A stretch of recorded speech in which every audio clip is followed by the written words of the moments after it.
নমস্কার বন্ধুরা, Kakoli's kitchen and lifestyle চ্যানেলের আবার একটা নতুন রেসিপিতে আপনাদের সবাইকে স্বাগত জানাই।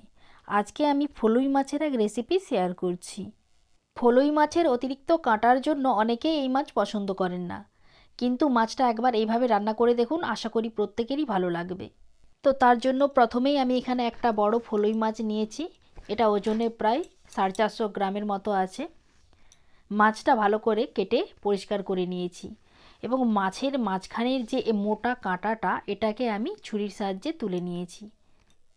এইবার একটা মাছের পিস সিলের উপরে রেখে থেতো করে ছোট ছোট পিস করে কেটে নিচ্ছি। মাছের মধ্যে এই মোটা কাঁটাটা তুলে নেওয়ার জন্য মাছটা খাওয়ার সময় তেমন কোনো অসুবিধা হবে না এবং খেতেও ভালো লাগবে। এইবার মাছটাকে ম্যারিনেট করে নেব। তার জন্য প্রথমেই এর মধ্যে দিয়ে দিচ্ছি লেবুর রস, দিয়ে দিলাম পরিমাণ মতো লবণ আর দিয়ে দিচ্ছি হলুদ গুঁড়ো। এবার সমস্ত উপকরণগুলো একটু ভালোভাবে মাছের সঙ্গে মাখিয়ে নেব। এতে করে মাছের মধ্যে নুন হলুদটা ভালোভাবে ঢুকে যাবে। মাখিয়ে মাছটাকে 5 মিনিটের জন্য রেখে দিচ্ছি। আর এইদিকে একটা কড়াই গ্যাসের মধ্যে বসিয়ে দিচ্ছি। কড়াইটা গরম হয়ে এলে এতে দিয়ে দিলাম সরিষার তেল আর দিয়ে দিলাম 2টো এলাচ, 2 টুকরো দারুচিনি ও 2টো লবঙ্গ। গরম মশলাটা একটু ভাজা হয়ে এলে এর মধ্যে দিয়ে দিচ্ছি 2টো বড় সাইজের পেঁয়াজ বেটে রেখেছিলাম, সেটাই দিয়ে দিচ্ছি। এইবার পেঁয়াজটাকে একটু ভালোভাবে ভেজে নেব। যতক্ষণ পর্যন্ত না পেঁয়াজটা একটু হালকা লালচে ভাব আসছে ততক্ষণ পর্যন্ত ভেজে নেব। পেঁয়াজটা ভাজা হয়ে গেছে।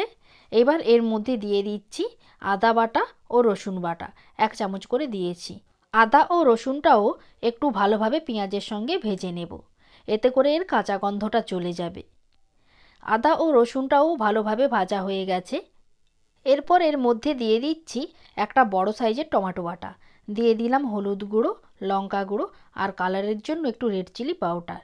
এবার সমস্ত উপকরণগুলো আবারও একটু ভালোভাবে মশলার সঙ্গে মিশিয়ে নেব। আর এর মধ্যে একটা কাঁচা লঙ্কা কুচিয়ে দিচ্ছি, আবারও ভালোভাবে মিশিয়ে নেব। আর এই সময় গ্যাসের ফ্লেমটা কিন্তু আমি লোতেই রেখে করছি, কারণ হাই হিটে করা যাবে না, এতে করে মশলাটা পুড়ে যেতে পারে। একটু জল দিয়ে মশলাটাকে আরেকটু ভালোভাবে কষিয়ে নিচ্ছি, যতক্ষণ পর্যন্ত না মশলা থেকে তেলটা ছেড়ে আসছে। মশলাটা ভালোভাবে কষানো হয়ে গেছে।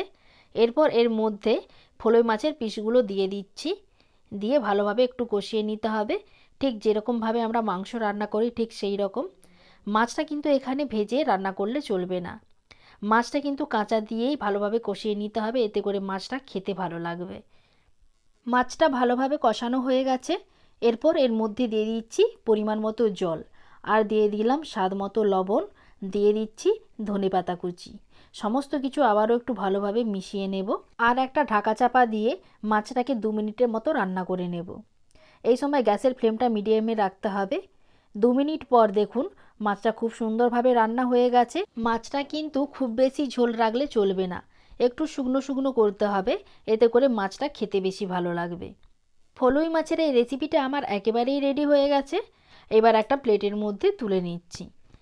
ফলুই মাছে প্রচুর পরিমাণে কাঁটা থাকে, তাই কাঁটার জন্য অনেকে এই মাছ পছন্দ করেন না, কিন্তু এইভাবে মাছটা একবার রান্না করে দেখতে পারেন, খেতে বেশ ভালো হয়। আর এরকমভাবে রান্না করলে কাঁটাটা খুব বেশি বলে মনে হবে না। বাড়িতে বানিয়ে থাকলে রেসিপিটি কেমন লাগলো অবশ্যই কমেন্ট করে জানাবেন। ভিডিওটি আমি এখানেই শেষ করছি। সবাই ভালো থাকবেন, সুস্থ থাকবেন। দেখা হচ্ছে আপনাদের সাথে অন্য এক নতুন রেসিপি নিয়ে।